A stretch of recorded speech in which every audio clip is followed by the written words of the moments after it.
Alexis. Bonjour Angélique. Je suis ravie de t'accueillir dans la bulle de scénario. J'ai vraiment souhaité pouvoir t'interviewer aujourd'hui parce que je voulais que les gens puissent te connaître, connaître ton travail. Donc, est-ce que tu peux d'abord nous dire un petit peu comment tu es arrivée au métier de dessinatrice? Je suis autodidacte, c'est-à-dire que du coup, je suis plutôt de la génération Club Dorothée, donc moi j'ai plutôt grandi avec les mangas, donc j'ai commencé à tout simplement à recopier des mangas qui me plaisaient. Et donc du coup, j'ai appris le dessin comme ça, j'ai pas vraiment pris de cours, même si au final j'ai fait 5 ans à l'école des Beaux-Arts, mais c'est pas à l'école des Beaux-Arts qu'on apprend à dessiner aujourd'hui, surtout qu'ils sont pas très amateurs de bande dessinée. En fait, tout simplement, moi j'étais lectrice, j'aimais ça, et je me suis dit, je vais commencer à écrire mes propres histoires. Et puis, tout simplement, j'ai fait les 5 ans de Beaux-Arts, et en sortant de l'école des Beaux-Arts, j'ai repris l'écriture du dessin et de la BD, et j'en ai fait mon métier passion, parce que c'est pas un métier qui me nourrit, mais c'est un métier passion quand même. Donc du coup, je fais ça depuis à peu près 15 ans. Est-ce que tu peux du coup nous parler un petit peu de tes influences? Où est-ce que tu vas un petit peu? C'est quoi tes registres? Dans quoi tu vas un peu t'inspirer? Donc manga, mais plutôt manga assez adulte, parce que finalement, j'ai grandi Club Dorothée, mais j'ai lu beaucoup les mangas et les bandes dessinées de mon frère qui était beaucoup plus âgé. Donc du coup, mes inspirations, c'est plutôt, par exemple, Akira, qui est un manga CNN assez connu. Il y a eu une adaptation dans les années 90 en animation. Et donc, du coup, c'est plutôt voilà, les mangas de fiction un peu violents. Et donc, du coup, à la base, je suis autrice plutôt de fiction. J'aime bien les BD de zombies aussi. Donc bon, Walking Dead, avant que ça soit connu, j'aimais bien. Mais c'était surtout aussi les films de George Romero, en fait. Et puis les films des années 90, c'est quelque chose qui m'a beaucoup nourri, en fait. Donc j'aime bien écrire et dessiner à la base de la bande dessinée, action, un peu sanglante, mais aussi avec des thèmes d'inclusion dedans. J'ai fait plusieurs années sur le stand de la LGBT BD. En fait, c'est une revue parisienne qui expose tous les ans à Angoulême depuis plusieurs années, et qui fait la promotion des artistes ayant des thématiques LGBT. Et j'ai souvent des personnages queer, en fait, dans mes histoires de fiction. Voilà, en gros, mes inspirations. Tu portes le badge de l'association Olivier Le Droit Oui. pour plusieurs raisons. Oui. Alors, on va en parler, mais d'abord, je voudrais qu'on parle d'Olivier Le Droit. Ouais. Est-ce que tu peux nous raconter un petit peu ta rencontre avec Olivier? Alors, Olivier, j'ai parlé effectivement que j'avais une très grosse influence manga. Et je lisais très peu de franco-belge. Et Olivier a été un des très rares auteurs, dessinateurs franco-belges que j'ai lu quand j'étais ado. Alors les dessins, j'étais en pamoison devant, c'était assez incroyable. Et en fait, j'ai eu de façon presque par chance hasard l'occasion de le rencontrer. Tout ça s'est fait il y a 2 ans en fait. J'ai eu la possibilité grâce à Yannick Bonan du stand Tonnerre de Bulle, qui connaît beaucoup des auteurs puisqu'il vend des collectors. J'ai vu l'exposition Olivier, et puis il avait des affiches en fait sur son stand. J'ai dit, oh, l'exposition est incroyable, mais est-ce que tu veux le rencontrer? Alors Yannick, il faut savoir que je le connais depuis à peu près 10 ans, puisqu'en fait, comme je disais, à Angoulême, on a un stand qui est côte-côte. Donc il me connaissait très bien, on plaisantait beaucoup. Donc en fait, je pense qu'il a vu que j'étais quelqu'un de sérieux, et donc il s'est dit, est-ce que tu veux que je le mette en relation? Et en fait, Yannick a vu que à l'époque, ma bande dessinée Le Bleu était en financement participatif sur Ulule. Je lui ai expliqué que c'était une bande dessinée sur l'autisme, et il m'a dit, mais tu sais que Olivier, il est concerné par l'autisme. Il m'a parlé de son engagement et de son association. Et donc ça a été le moment de rencontre entre nous. On a plutôt dialogué par écrit. Et c'est seulement cette année, donc en 2025, pour Angoulême, que je l'ai rencontré et que j'ai participé au concours organisé par son association. Pour essayer de la faire simple, parce qu'il y a souvent beaucoup d'amalgames à ce niveau-là. Voilà, je sais à quoi tu penses. En fait, donc l'association Olivier Le Droit, c'est une association montée par Olivier Le Droit qui fait la promotion des artistes autistes, qui récolte des fonds pour aider entre autres les artistes autistes, mais aussi des jeunes autistes, pas forcément dessinateurs, à s'insérer dans le milieu des études et professionnels. Pour ça, il y a plusieurs axes d'action. Il organise tous les ans, donc à Angoulême, un concours de dessin, donc de bande dessinée. Donc il y a un thème imposé. Donc en 2025, c'était les fées. Donc il faut faire une planche et pendant Angoulême, il remet un prix. Donc il y a 5, je sais plus. Non, 5. Il y a 5 lauréats et 5 personnes sont sélectionnées par rapport à la participation au concours. Donc il y a une remise de prix, il y a une vente aux enchères aussi le même jour au profit de l'association. Et ça, c'est très bien parce que du coup, Olivier fait profiter à des personnes qui sont invisibilisées, fait profiter de sa notoriété. Et donc, via sa notoriété, il récolte des originaux, des dessins d'artistes cotés. Et grâce à ça, il fait des ventes aux enchères et il récolte des fonds non négligeables au profit de l'association. Donc je trouve que c'est vraiment un engagement très humaniste. Il faut savoir qu'Olivier, il est concerné lui-même par l'autisme via son fils. Donc je pense que c'est quelque chose qui le touche personnellement. Et il a conscience des difficultés des personnes autistes de manière générale. Donc lui, forcément, il est dans la bande dessinée. Donc il s'est inséré dans ces sujets-là, et que je trouve très humaniste de sa part, en fait. C'est très pertinent, effectivement, de la part d'Olivier. Et effectivement, moi aussi, je tenais à saluer toute l'énergie que lui, que son épouse aussi, qu'il soutient beaucoup, mettent dans ces actions-là. Il s'est tout simplement servi de ce qu'il savait faire, des relations qu'il avait. Je pense à Timothée Montaigne, par exemple, qui a participé cette année avec beaucoup d'enthousiasme à la vente aux enchères, que ça lui tenait énormément à cœur, je le sais. Et c'est vrai que du coup, ça permet vraiment de récolter des fonds. Les ventes aux enchères se passent quand même toujours plutôt très très bien. Et c'est vrai que c'est formidable de la part d'Olivier de se servir de ce qu'il sait faire au bénéfice des autres, et en particulier effectivement pour les autistes qui sont parfois très invisibilisés. Tout à fait. Je tiens à ajouter que beaucoup de personnes, personnalités peuvent avoir un engagement de façade en fait envers des causes, et lui on sent que c'est sincère puisque il a apporté du soutien aussi à ma BD. Il a participé au financement, il a participé à la diffusion de l'information, et même quand la BD est sortie, il en a acheté plusieurs pour les distribuer autour de lui. Il n'est pas le seul à l'avoir fait, Fred Duval aussi l'a fait. Je tiens à noter parce que Fred Duval, il m'a beaucoup aidé aussi dans ma carrière. Alors, tout nos remerciements à Fred Duval. Oui. Et puis, Olivier Ledroit n'aura jamais l'occasion de repartager un de tes posts aussi. C'est vrai. Là aussi, il essaye de faire profiter de sa notoriété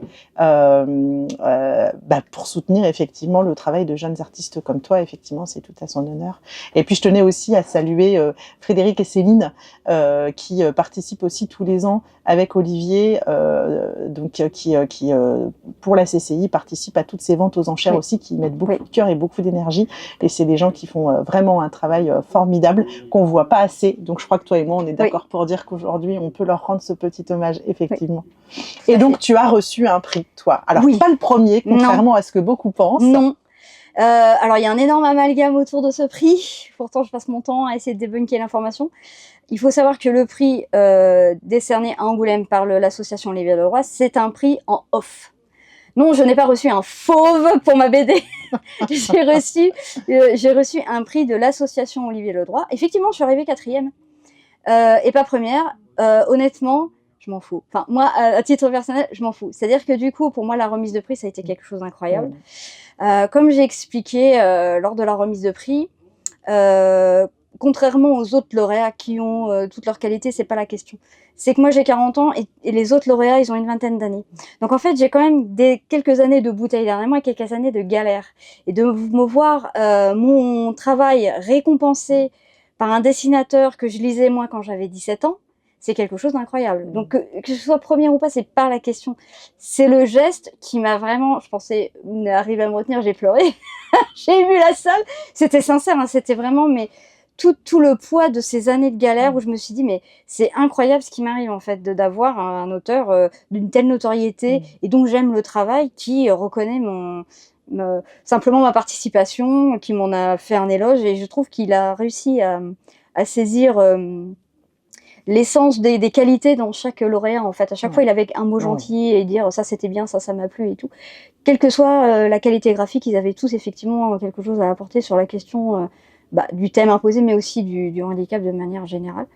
Donc du coup, effectivement, je n'ai pas gagné un fauve. J'ai été récompensée pour le concours, et c'était une planche de BD. Ce n'était pas ma BD personnelle qui a été récompensée. Il y a un énorme amalgame.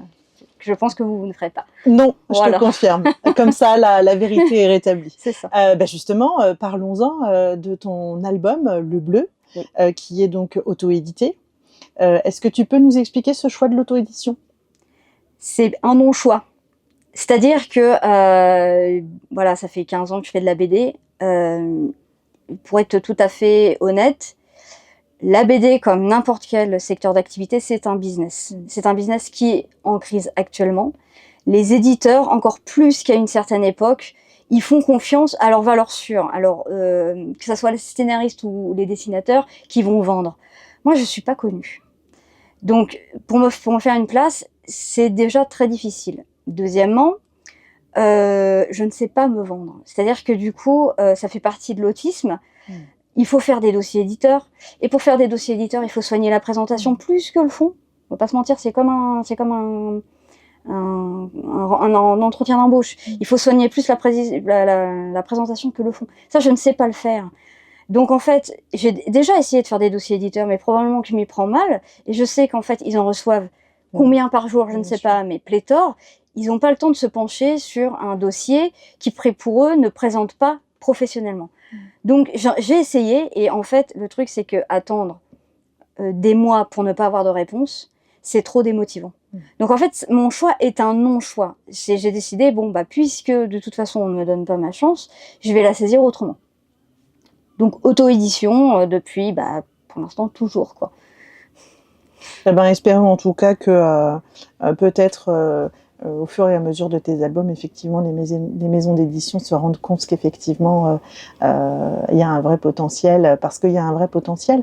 Cet album, Le Bleu, qui est présent juste derrière toi, avec évidemment ce merveilleux personnage qu'on n'a même pas besoin de citer tellement tout le monde saurait de qui il s'agit. Est-ce que tu peux nous en parler un petit peu de cet album? Comment t'es venue l'idée? Sur quoi tu as voulu appuyer particulièrement? Alors l'idée de l'album m'est venue un peu après mon diagnostic. Il faut savoir que moi je fais partie des diagnostiqués tardifs. Comme donc, beaucoup de femmes. Comme beaucoup de femmes. Donc diagnostiquée à 37 ans, ce qui est quand même assez tard. Il faut savoir qu'effectivement le diagnostic au féminin est souvent très tardif. Et en fait quand mon diagnostic est tombé, donc ça m'a libérée de beaucoup de culpabilité dans ma vie, et ça a apporté des questions sur pas mal de difficultés. J'ai commencé à me documenter sur ce que c'était l'autisme de forme légère, parce que moi j'ai une forme légère sans déficience intellectuelle. Et du coup j'ai amassé un certain nombre d'informations, et je me suis dit, ça peut servir. J'ai eu envie, non pas de faire une bande dessinée témoignage, parce qu'en fait, il faut savoir aussi que ça soit en BD ou en livre écrit, il y a beaucoup de livres sur l'autisme qui parlent de témoignages de vie. Ce qui n'est pas une mauvaise chose, mais moi je voulais pas juste raconter ma vie, je voulais donner des informations factuelles qui pourraient être utilisées soit par une personne qui se pose des questions sur son état, soit par des proches ayant des personnes concernées. Donc j'ai voulu aborder vraiment l'aspect documentaire et pas témoignage. Donc du coup, on y retrouve des informations sur les particularités sensorielles que beaucoup de gens connaissent, mais parfois pas forcément les subtilités. Sur les problèmes d'interaction sociale, ça c'est quelque chose que les gens connaissent un petit peu, mais pas forcément au niveau des subtilités aussi, c'est pareil. Et aussi des particularités qui sont souvent pas mises en avant quand on parle d'autisme, donc l'autisme au féminin. Pourquoi les femmes sont moins bien diagnostiquées, quelles sont les pistes pour les améliorer. Les difficultés dans le monde du travail aussi. Il faut savoir qu'effectivement, même s'il y a une certaine ouverture de la plupart des entreprises sur la thématique de l'autisme, c'est pas forcément encore très bien compris. Ils comprennent que ça peut être un avantage au niveau professionnel, mais parfois ils n'acceptent pas les particularités intrinsèques à l'autisme. Par exemple, bon bah voilà, on embauche un autiste, mais on comprend pas pourquoi il préfère le télétravail ou pourquoi il ne socialise pas autour de la machine à café. Et donc, il y a des punitions salariales, par exemple. Il y a aussi des personnes qui, mal intentionnées, peuvent embaucher une personne autiste en disant que ça va être une personne facilement exploitable. Donc, il y a des choses comme ça, des subtilités dans le monde du travail qui sont pas forcément souvent très abordées, parce que souvent, les personnes autistes, surtout quand elles ont un autisme un peu sévère, ils ont déjà des difficultés à trouver du travail. Donc moi, je voulais plutôt montrer des gens qui pas forcément des difficultés au travail, mais qui les rencontrent une fois qu'ils sont en poste. Et je voulais aussi faire un rappel que l'autisme, ça concerne des adultes aussi. Alors, dit comme ça a l'air d'une lapalissade, mais en fait, c'est pareil. Il y a énormément de livres qui parlent de l'autisme et la représentation qu'on s'en fait souvent, on ferme les yeux, on imagine un petit garçon non-verbal. Et en fait, on a tendance à oublier qu'il y a des petites filles, il y a aussi qui grandissent. Des gens qui sont verbaux et puis qui grandissent. Et qu'en fait, là où il y a énormément de bienveillance souvent à l'égard des enfants autistes, eh ben on a tendance à oublier qu'ils grandissent avec les mêmes besoins. Et il y a une ça se perd à l'âge adulte, effectivement. Voilà. C'est que on a l'impression qu'ils disparaissent. En fait, pouf, nuage de fumée ninja, ils disparaissent. Donc l'autisme va, je sais pas, à un moment donné, au moment de l'adolescence, va se guérir. Voilà. Oui, mais non, on guérit. Déjà, on guérit pas parce qu'on n'est pas malade, mais non, ça ne disparaît pas. Donc en fait, moi, j'ai illustré cette situation. Où quand j'étais enfant, je parlais à mon poney, parce que je fais du cheval, je parlais à mon poney et les gens trouvaient ça attachant. Et maintenant, quand tu es adulte et que je parle à mon cheval, je passe pour une débile. Et pourtant, le besoin de parler, de communiquer avec un animal, il est le même. Donc ça, c'est des éléments, voilà. La BD aborde aussi la question des intérêts dits restreints ou spécifiques. Donc en fait, ça correspond à un besoin, par exemple, je prends une image un peu cliché, mais qui est pas totalement fausse, le fait de collectionner les cartes de métro ou les cartes... les cartes fluviales et tout, c'est en fait un besoin qui correspond à la collection. Et en fait, ça correspond vraiment à un besoin et pas à un caprice. Et c'est pareil, à chaque fois j'essaie de donner des comparaisons avec des choses que les gens puissent comprendre. Je transpose ça avec le Covid. Au moment du Covid, tout le monde a été enfermé et les gens qui étaient chez eux enfermés, qui étaient privés de leurs besoins de socialisation, il y a beaucoup de gens qui ne l'ont pas supporté. Et ben pour un autiste, c'est pareil. Les intérêts spécifiques, ça correspond aux besoins de socialisation des neurotypiques, en fait. Donc, parfois, les intérêts spécifiques tombent sur des caractéristiques qui peuvent donner valorisation professionnelle. Et des fois, il y a des trucs absurdes, genre collectionner les tickets de métro. Mais le besoin est le même, en fait. La BD aborde aussi la question du handicap invisible. Parce qu'effectivement, quand on a un handicap visible, on suscite beaucoup plus facilement la bienveillance et la tolérance. Quand c'est invisible, on est sans cesse en train de devoir se justifier.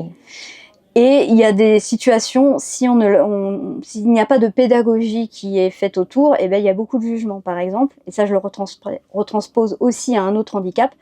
Ça ne viendrait à personne à l'idée, à une personne qui est en fauteuil roulant, de lui dire « tu pourrais faire un effort pour prendre l'escalier ». Allez hop, lève-toi. Fais un effort, mais c'est vraiment fais l'effort. Si la personne autiste, elle fait déjà des efforts au quotidien, simplement tu ne les vois pas. Donc ça, c'est plein de particularités qui ne sont souvent pas trop abordées. En fait, on se concentre surtout sur mon enfant, il parle pas, ou il joue pas avec les autres, il me regarde pas dans les yeux, alors qu'un autiste peut regarder dans les yeux. Absolument, disons-le. Hein, disons-le, un autiste peut regarder dans les yeux, même si c'est pas forcément toujours confortable. En fait, c'est ce que le docteur Hervauchon expliquait dans la conférence d'hier, c'est qu'en fait, les difficultés d'interaction sociale, c'est pas forcément l'enfant qui s'isole et qui joue tout seul, ça peut être une sursocialisation. En fait, c'est vraiment le fait que la socialisation n'est pas adaptée à la situation. Donc ça peut être un petit garçon de 3 ans qui va voir un ado de 14 ans et qui va dire « Bonjour, je m'appelle Mathis et puis tu veux jouer aux voitures avec moi ?» La situation sociale n'est pas adaptée. L'ado va dire « Mais pourquoi lui vient me parler ?» Donc ça peut être une sursocialisation, ça peut être un repli sur soi. Mais les autistes entre eux, quand ils partagent des intérêts spécifiques en commun, c'est des moulins à paroles, hein. Donc en fait, il y a une forme de socialisation, mais qui est un petit peu particulière. Je traite aussi de la question de l'empathie, parce que souvent les autistes sont considérés comme non empathiques. C'est faux, ils peuvent être même hyper empathiques. Voilà. Il y a une autre particularité, moi, laquelle que je mets en avant dans la BD, c'est qu'en fait, il ne faut pas confondre la capacité à ressentir une émotion et la capacité à le lire sur le visage. En fait, ce qui peut poser problème dans l'autisme, c'est la capacité à lire ce que la personne elle exprime sur le visage. Moi, c'est quelque chose que j'ai appris, mais que j'ai toujours parfois des difficultés. Quand je parle à une personne, je ne sais pas si son intérêt est sincère, si je la saoule, si je dois m'arrêter de parler, si je dois continuer. Ça, c'est des choses qui sont difficiles. Maintenant que je connais mon état, il y a des personnes, quand je les connais un peu, je dis, tu m'arrêtes si c'est trop. Mais parfois, par politesse, les gens n'osent pas le dire. Donc, voilà, c'est la capacité à lire, il y a une expression faciale, mais on a du mal à la rattacher à une émotion particulière. C'est deux choses différentes. Et c'est pas du tout un manque d'intérêt aussi, disons-le. C'est-à-dire qu'il y a beaucoup effectivement de manifestations où on s'imagine qu'en fait c'est un choix. On n'est pas dans du choix. On est dans effectivement une faisabilité dans un certain contexte aussi, parce que rappelons-le, il y a aussi des environnements dans lesquels la personne autiste va se sentir en confiance et donc va réussir à effectivement être un petit peu plus apaisée et donc plus adaptée. Et puis dans un environnement qu'elle va considérer plus hostile, on sait bien qu'effectivement ça sera beaucoup moins le cas. Oui. Et là encore, ça fait partie effectivement des choses sur lesquelles ça demande énormément d'adaptation. Donc bah ouais, les efforts ils sont déjà faits en fait. Et en fait le truc c'est que en fait on ne souffre pas de son handicap en soi, on souffre de son handicap par rapport aux autres et par rapport à comment la société nous permet de nous insérer. Un exemple que je prends souvent donc par rapport au monde du travail, c'est qu'en fait une réussite professionnelle, et ça fait partie aussi des handicaps que je peux avoir dans ma carrière, un réseau professionnel, ça se construit autour d'un verre après la journée de travail. Et en fait, un autiste, une fois qu'il a ses 8 heures de journée de travail dans les pattes, il peut pas faire ça. Donc en fait, moi, je pouvais être invitée en salon, seulement quand il y a les repas d'affaires le samedi soir ou le dimanche soir, moi j'ai ma journée dans les pattes, je ne peux pas le faire. C'est pas juste, j'ai pas envie de voir du monde, c'est qu'en fait, je sais que je vais être dans un environnement très bruyant, je vais déjà être fatiguée et en fait, je vais être incapable de parler, mon cerveau, il va s'éteindre en fait. Donc, on a beau se dire, machin, il est talentueux, on sait, mais alors il m'a fallu du temps pour le comprendre aussi. On sait que la socialisation, c'est au cœur de la réussite professionnelle. Donc, en fait, il faut, et il n'y a pas le choix, en fait, il faut qu'il y ait des mentors qui aident les personnes neuroatypiques à s'insérer. Donc, c'est ce que fait Olivier, entre autres, voilà. Donc, il faut des gens comme ça qui fassent tampon, parce que sinon, les personnes autistes sont incapables de se défendre, incapables de se vendre, incapables de rentrer dans un moule de socialisation qui est, en fait, la socialisation, c'est mais une espèce sociale, hein, c'est comme ça, qui est au cœur de tout en fait, des amitiés, et les amitiés peuvent effectivement y avoir des amitiés très sincères et très profondes, sauf que quand c'est un neurotypique, il faut prendre des nouvelles souvent, il faut sortir boire un verre, il faut parler de la pluie et du beau temps. Les autistes ne savent pas faire en fait. Et donc en fait malheureusement, c'est un peu triste, mais il y a des neurotypiques qui savent ça et qui n'en prennent pas ombrage. La plupart, ils coupent les ponts, donc en fait on comprend pas pourquoi. Et souvent, les autistes finissent par se rassembler entre eux parce qu'ils savent que moi, j'ai une amie, je la vois tous les 4 mois et c'est pas un problème. Parce qu'elle est autiste aussi et donc, du coup, elle fait sa vie et c'est pas un problème. Le lien ne s'étiole pas parce qu'on sait très bien qu'il y a des moments où on va pas se parler et c'est pas un problème, quoi. Donc, cette BD, elle s'appelle Le Bleu parce que le bleu, c'est la couleur. Tout à fait, la couleur de l'autisme. Pas uniquement. Pas uniquement. Voilà, c'est la couleur de l'autisme, effectivement, mais c'est aussi la couleur de l'uniforme de Spock.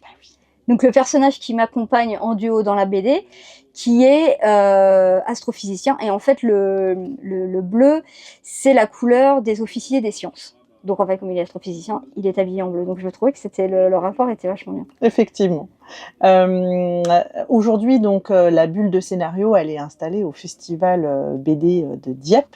Donc, on remercie beaucoup le festival de nous permettre de faire partie de cet événement, la ville de Dieppe aussi, évidemment. Et puis, du coup, hier, toi, tu as eu l'occasion de co-animer une après-midi conférence donc, sur l'autisme. Est-ce que tu peux nous parler un petit peu de comment cette idée vous est venue et comment tu as du coup choisi d'y participer? Alors, c'est un petit lutin qui s'appelle Fred Duval et un autre petit lutin qui s'appelle Jean-Pierre Chirest qui ont organisé ça. Ils m'ont proposé ça tout simplement pour présenter mon travail. Et j'ai accepté parce que j'ai déjà fait une conférence, enfin 2 conférences à Barcelone qui se sont très bien passées. Et donc, moi, quand il s'agit de parler de mon travail, malgré mon débit de parole un peu rapide, je pense quand même être assez claire, donc ça va.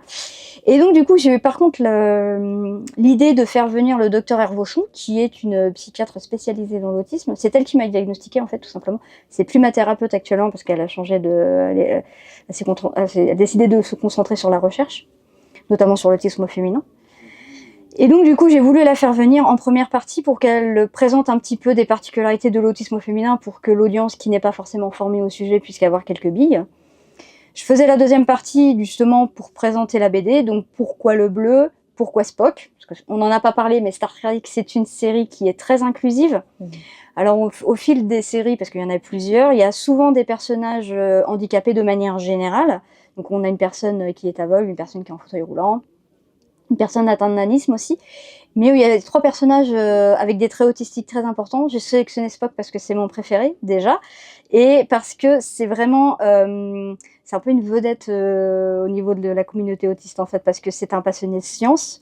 C'est un personnage qui est souvent très impassible au niveau de ses expressions corporelles, et c'est un personnage qui voudrait, en fait c'est la culture vulcaine qui vaut ça, qui voudrait ne raisonner uniquement sous forme de logique, sans émotion. Ça c'est quelque chose que les autistes aimeraient bien être des robots, mais ça marche pas comme ça, c'est un petit peu plus compliqué.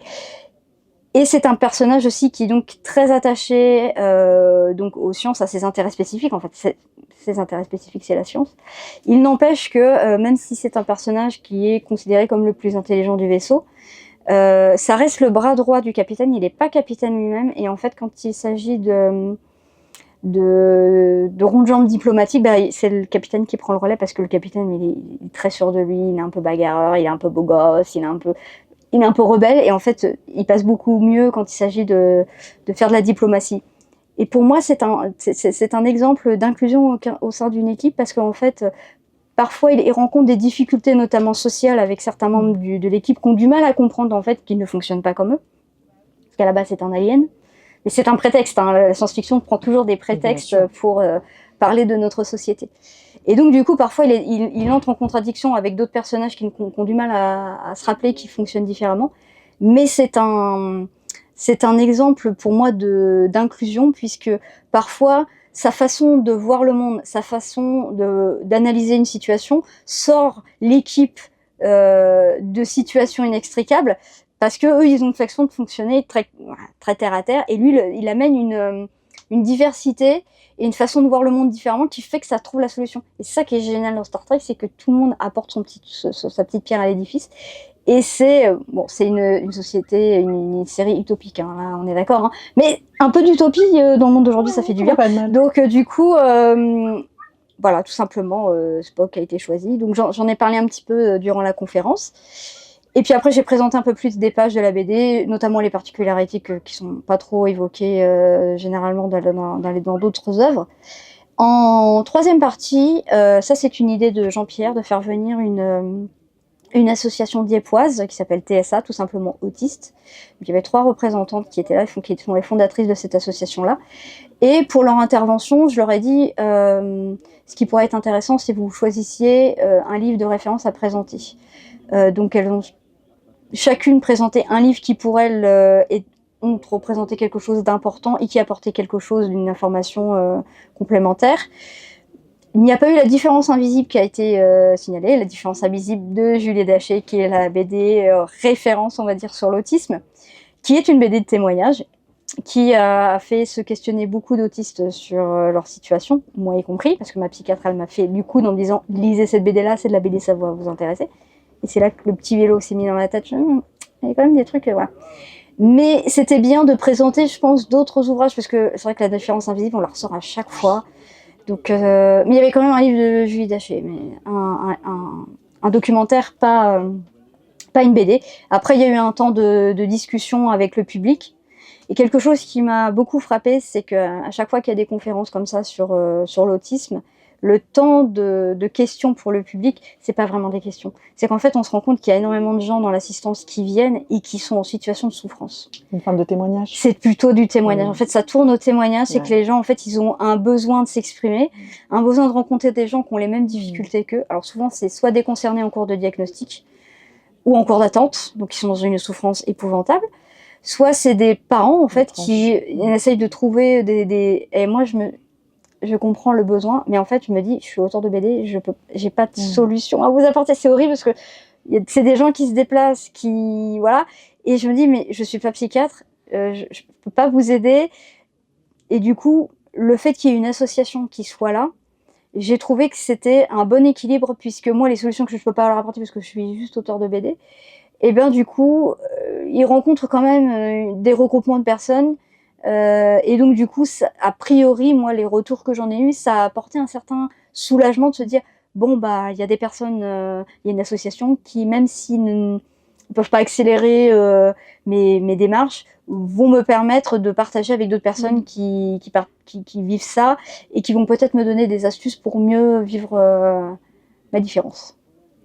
Et puis du coup, il y a un dernier sujet que je voulais aborder avec toi, c'était l'humour, parce que c'est vrai que souvent on dit que, pareil, voilà, une des idées reçues, un cliché, c'est que les autistes n'ont pas d'humour, etc. Ouais. Moi, je tenais à dire que c'est pas vrai, parce que toi et moi, on s'est retrouvés sur quelque chose justement de l'ordre de l'humour. C'est tout ce qui va être de l'ordre social, en fait. Quand il y avait les métaphores, elles vont être prises au pied de la lettre, donc ça peut être une forme d'humour, mais tout ce qui va être de l'ordre de... oui, une situation, rire de quelqu'un dans une situation sociale, la forme d'humour va pas être compris. Mais par contre, vraiment, de l'humour sur les jeux de mots, ah si, ça... Mais pour moi, l'humour, dans mon travail, c'est un moyen de faire passer des messages aussi. Parce que pour moi, la pédagogie, on fait passer de la pédagogie en faisant rire les gens. Parce que les faire culpabiliser, tout ça, ça va 5 minutes, quoi. Non, vraiment, si on arrive à faire rire les gens, le message, il s'inscrit. Donc pour moi, alors dans la BD, j'en ai mis un petit peu. Et il y a moi, il y a vraiment un encart j'ai pris beaucoup de plaisir à le faire. Si on voit un iPad avec une petite crotte dessinée dessus et c'est marqué top 5 des phrases de merde. C'est toutes les phrases qu'on entend quand on est autiste et qu'on n'en peut plus. Et mais le fait de marquer juste top 5 des phrases de merde, bah... voilà, ça fait sourire en fait, ça paraît pas grand chose, mais l'humour fait que ça apporte aussi une respiration à la lecture. Et pour moi, le médium bande dessinée permet beaucoup plus l'humour et de jouer avec la mise en page, le cadrage, les bulles, qu'on ne peut faire à l'écrit en fait. Je suis d'accord. Effectivement. En tout cas, du coup, ce qu'on peut dire, c'est que cet album Le Bleu, il est évidemment à recommander à tout le monde. Tout simplement parce que au minimum la lecture leur apprendra 2-3 trucs et j'ai envie de dire c'est pas plus mal. En tout cas Marie-Alexis, merci pour ton temps, merci pour ton travail et puis on te souhaite encore une longue carrière. Merci.